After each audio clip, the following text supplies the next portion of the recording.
Bienvenidos a Secretos de Tinta y Acero, el espacio donde la fantasía cobra vida, donde las historias se abren como puertas encantadas y donde cada capítulo es un portal a otro mundo.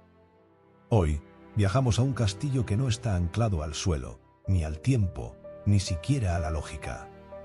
Un castillo que se mueve, se transforma y esconde dentro de sus paredes mucho más que magia. Un fuego que habla, una puerta que se abre a distintos lugares y una joven que un día se despierta en el cuerpo de una anciana.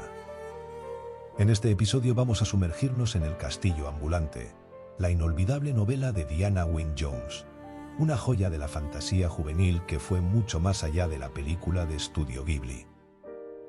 Una historia donde los clichés de los cuentos de hadas se retuercen con inteligencia y los personajes evolucionan en formas tan impredecibles como el castillo mismo. Aquí no hay princesas esperando ser rescatadas. Aquí está Sophie, la mayor de 3 hermanas, destinada, según todos, a fracasar. Pero cuando una maldición la convierte en una anciana de 90 años, su mundo se rompe y comienza realmente a construirse, porque a veces perderlo todo es lo único que te permite empezar a ser tú misma. Vamos a hablar de magia, sí, pero también de inseguridad, de poder interior, de pactos y de fuego. Vamos a conocer al infame Howl, el mago de voz seductora, ego desbordado y secretos enterrados bajo su melena rubia. A Calcifer, ese demonio de fuego que arde entre sarcasmos y pactos ocultos.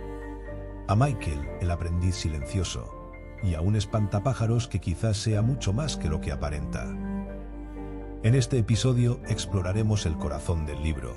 Con y sin spoilers, analizaremos el desarrollo de sus personajes, compartiremos frases que se nos quedaron tatuadas en el alma, y te contaré qué me hizo amar o cuestionar esta obra. Si llegaste aquí por el amor a la película, te prometo que vas a descubrir una historia distinta, más caótica, más humana y aún más mágica. Si nunca has leído el libro, prepárate para abrir una puerta que tal vez no se cierre jamás. Así que ponte cómodo, sírvete un té y deja que te cuente lo que sucede cuando una sombrerera, una bruja, un demonio y un castillo que camina coinciden en un mismo destino. En un mundo donde los cuentos de hadas no son solo historias sino leyes sociales, ser la hija mayor de 3 hermanas no es cualquier cosa, es una sentencia. En el reino mágico de Ingari, todo el mundo sabe que si alguien debe fracasar al salir a buscar fortuna, será la mayor. Y Sophie Hatter, tranquila, sensata, casi invisible, lo acepta. Hasta que un día, por hablar con demasiada franqueza, la temida bruja del páramo la convierte en una anciana de 90 años. Ese es el inicio de una aventura que, como el castillo de Howl, no avanza en línea recta. Se mueve entre el absurdo y lo profundo, entre la magia más encantadora y las emociones más humanas.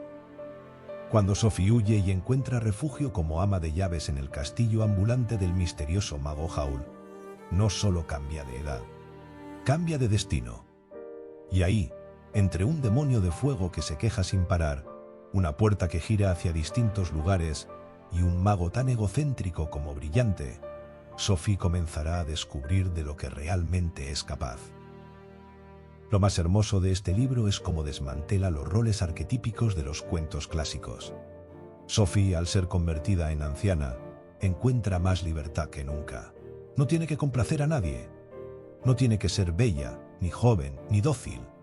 Y es en esa versión de sí misma, más arrugada y decidida, donde por fin empieza a vivir. La historia mezcla elementos de comedia, romance, aventura, magia y filosofía de identidad. La narrativa de Diana Wynne Jones es ligera y accesible, pero repleta de inteligencia. Hay diálogos llenos de chispa, escenas de caos adorable y momentos de ternura inesperada. No es una historia épica al estilo de El Señor de los Anillos, ni una fantasía romántica como Una corte de rosas y espinas. Es otra cosa, una historia íntima, caprichosa, profundamente humana dentro de un mundo imposible. Y si estás pensando en la película, sí, hay muchas diferencias. El tono del libro es más irónico, más sarcástico, incluso más doméstico. El Howl del libro es un personaje mucho más humano, complejo y a veces desesperante. La película suaviza y embellece ciertos temas, mientras que el libro los deja crudos, con la naturalidad con la que uno vive la vida sin darse cuenta de que ya está cambiando. No es una historia perfecta, y en ocasiones el ritmo se siente tan impredecible como el propio castillo. Pero ahí también reside su magia, en su caos encantador, en su habilidad para sorprenderte justo cuando pensabas que ya habías entendido todo. El castillo ambulante no es solo una fantasía, es un recordatorio de que las etiquetas que nos ponemos, la mayor, la fea, la responsable, la inútil, no son verdad. Y de que a veces, solo cuando nos rompen, podemos empezar a reconstruirnos. Si esto fuera una historia mágica, ahora te advertiríamos que cruzar esta puerta podría alterar tu percepción del pasado, presente y futuro. Pero como ya estás aquí, y ya viste al espantapájaros mover la cabeza con sospechosa viveza, es momento de hablar con total libertad. Entramos de lleno a la parte con spoilers. Sophie Hatter empieza la historia como una joven resignada a no tener una vida interesante, pero cuando la bruja del páramo, que entra en su tienda con más dramatismo que discreción, la maldice y la transforma en una anciana de 90 años, todo cambia. Sophie, en lugar de caer en la desesperación, decide hacer lo que haría cualquier persona sensata y con dolor de espalda: salir a buscar su fortuna. Y es entonces cuando aparece el castillo, un enorme artefacto mágico, más ruidoso que elegante, que se desplaza por las colinas escupiendo humo y exudando misterio. Dentro, Sophie encuentra a Calcifer, un demonio de fuego con mala actitud y un gran corazón. Literal, Calcifer está atado por un contrato mágico a Howl, el famoso mago del que todo el mundo dice que roba corazones, aunque según él, solo lo rompe metafóricamente. Sophie se convierte en ama de llaves del castillo sin pedir permiso. Empieza a limpiar compulsivamente todo el caos que Howl ha dejado, emocional y físico. Y poco a poco entabla una extraña dinámica con los habitantes del castillo. Michael, el aprendiz torpemente adorable; Calcifer, que hace tratos a escondidas; y Howl, que parece más interesado en peinarse que en salvar el mundo. A medida que avanza la historia, Sophie descubre que tiene habilidades mágicas propias, algo que ni ella misma reconoce al principio. Su poder está en sus palabras, en cómo da vida a los objetos al hablarles, aunque no se da cuenta de ello hasta muy tarde. Mientras tanto, la historia se entrelaza con conflictos políticos: la desaparición del príncipe Justin, la desaparición del mago Suleiman, la amenaza de guerra y el resurgir de la bruja del páramo, que resulta ser mucho más peligrosa y menos carismática que en la versión de Ghibli. De hecho, el enfrentamiento final con ella es una mezcla de estrategia mágica, improvisación y caos doméstico. Sophie, con la ayuda de Calcifer, logra romper el contrato que une al demonio con Howl, al descubrir que el corazón de Howl literalmente está dentro del fuego. Es un pacto antiguo, hecho para salvar a Calcifer cuando era un ser moribundo, y que terminó encadenándolos a ambos. El espantapájaros, ese personaje que parecía inofensivo y torpe, aunque útil en situaciones absurdas, resulta ser el príncipe Justin, hechizado. Al ser liberado, se convierte en una figura clave para detener la guerra. Y Sophie, al romper el hechizo, recupera su juventud, aunque ya no es la misma, porque para entonces ha aprendido a tomar decisiones, a desafiar, a liderar y a amar. El libro cierra con una Sophie empoderada y libre, que no necesita volver a ser la joven tímida que era antes. Y un Howl que por primera vez deja de huir de sus sentimientos. Es un final caótico, encantador y profundamente satisfactorio. No todos los hilos quedan perfectamente atados, pero como el propio castillo, a veces lo importante no es hacia dónde vas, sino con quién eliges viajar. Ya vimos lo que pasó, pero ahora vamos a detenernos en quiénes fueron los que lo vivieron. Porque en un castillo donde las habitaciones se reordenan, las emociones también se reescriben. ¿Y si crees que sabías quién era el mago Howl o la dulce Sophie desde el principio? Bueno, este es el momento de darte cuenta de que todos tenían más de un truco bajo la manga. Sophie Hatter. Al inicio, Sophie representa a esa parte de nosotros que se ha rendido antes de siquiera intentarlo. La mayor de 3 hermanas cree que su historia ya está escrita y que no tiene derecho a una vida extraordinaria. Pero cuando la bruja del páramo la convierte en una anciana, Sophie deja de intentar encajar y empieza curiosamente a ser más libre. Su vejez forzada se convierte en una metáfora del poder que surge cuando dejamos de preocuparnos por complacer a los demás. En el castillo, Sophie se convierte en fuerza, en centro, en motor. Se atreve a enfrentarse a Howl, a hacer tratos con demonios y a poner orden en el caos. Y mientras barre, cose, discute y resiste, también descubre que tiene magia. Una que había estado ahí siempre, ligada a su voz, a su intención, a su cuidado silencioso. Su evolución es la de alguien que no se transforma, sino que por fin se permite mostrarse. Howl, Howell Jenkins. El mago Howl es presentado como un narcisista encantador, frívolo, temido por todos por supuestamente devorar los corazones de las jóvenes. Pero detrás de esa fachada histriónica, y detrás de litros de colonia y momentos dramáticos por un mal tinte de pelo, hay un hombre que huye. Howl teme comprometerse, teme sentir, teme perder. Se oculta en el exceso, en la ironía, en la dispersión. Y sin embargo, poco a poco, Sophie lo va desenmascarando. No por arte de magia, sino por persistencia, por esa mezcla de crítica y ternura con la que lo confronta.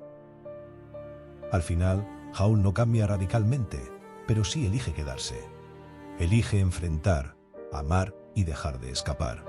Y eso, para alguien como él, lo es todo. Calcifer. Demonio de fuego atado por un contrato mágico, Calcifer es uno de los personajes más queridos por su sarcasmo, sus quejas constantes y su lealtad camuflada. Aunque parece un personaje secundario, es el corazón literal y simbólico del castillo.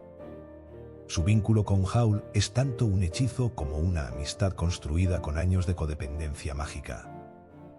Es con Sophie con quien logra finalmente confiar, y cuando ella rompe el contrato, Calcifer queda libre. Pero no se va del todo, porque como él mismo dice, les ha tomado cariño. Y eso, para un demonio, es casi una revolución. Michael o Markle en la película. Michael es el aprendiz de Howl.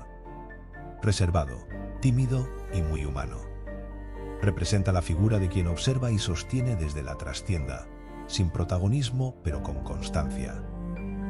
A lo largo del libro gana seguridad, toma decisiones y se vuelve parte esencial del equilibrio dentro del castillo. El espantapájaros, Príncipe Justin. Una figura extraña, torpe, incluso perturbadora al principio. Pero el espantapájaros demuestra ser amable, leal e increíblemente útil. Su evolución culmina en una revelación sorpresiva. Era el príncipe perdido, hechizado. Su paciencia, su ayuda desinteresada y su constante presencia terminan siendo fundamentales para resolver la guerra. Es un recordatorio de que las apariencias engañan, incluso si tienes una cabeza de nabo. Hay frases que se quedan flotando en el aire como cenizas. Palabras que no necesitan explicación, porque se clavan solas, como un hechizo bien lanzado. Estas son algunas de ellas. ¿Cómo se me ocurrió desear que mi vida fuera interesante? Sophie. Y ahora, si me disculpas, tengo que ir a hacerme el mártir en alguna parte. Howl. No podrás decirle a nadie que estás bajo los efectos de un conjuro. La bruja del páramo. Las personas mayores tienden a hablar solas. Es uno de los pocos placeres que les quedan. Sophie, es una pena que estés tan ocupada siendo vieja, porque tienes un talento para la magia que haría temblar a los del gremio. Calcifer, el castillo ha dejado de moverse. Las puertas se han cerrado. Y después de tantas vueltas, toca sentarse, mirar hacia atrás y preguntarse, ¿valió la pena el viaje? Leer El castillo ambulante es como entrar a una habitación que nunca tiene la misma forma dos veces. Lo que parece una historia ligera sobre una joven hechizada se convierte, poco a poco, en una reflexión sutil sobre el poder, la identidad, el amor y la autoimagen. Lo que más me impactó no fue la magia en sí, aunque la hay, y mucha, sino cómo esa magia se entrelaza con cosas tan cotidianas como barrer, discutir, cuidar, callar, mirar sin ser vista, y aún así cambiarlo todo. Sophie es una protagonista inolvidable. No porque sea heroica al estilo clásico, sino porque es persistente, sarcástica, real. Y su evolución está tejida con una naturalidad que duele de tan verdadera. Howl, con todo su histrionismo, se convierte en uno de esos personajes imposibles de encasillar. Egoísta y generoso, infantil y sabio, cobarde y valiente, todo al mismo tiempo. Y Calcifer, claro, es ese tipo de personaje que empieza como chispa cómica y acaba siendo el corazón que sostiene la historia entera.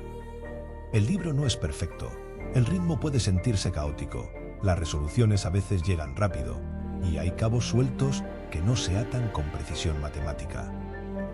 Pero eso es parte de su naturaleza. Este libro no quiere ser perfecto, quiere ser vivo, quiere ser libre. Y lo consigue. Mi calificación es un 9/10. Porque pocas veces un libro me hizo reír, conmoverme, reflexionar y sentir tanto cariño por personajes tan humanos, incluso cuando no lo son del todo. Es una obra para releer, para crecer con ella y para recordar que a veces lo que parece un hechizo es simplemente la forma que encontramos de ser nosotros mismos sin pedir permiso. Y nos volveremos a encontrar en otra torre encantada, en otro castillo que se mueve sin rumbo fijo, en otra historia donde la magia se esconde en los rincones más insospechados. Hasta entonces, seguid leyendo entre líneas, porque ahí es donde se esconden los verdaderos secretos. Recuerda suscribirte al canal y darle a la campana para estar al tanto de las novedades y el vídeo semanal. Recuerda también que puedes encontrarme en Spotify, iVoox, TikTok e Instagram. Te dejo todos los enlaces en la descripción del vídeo por si quieres seguirme. Muchas gracias y feliz semana.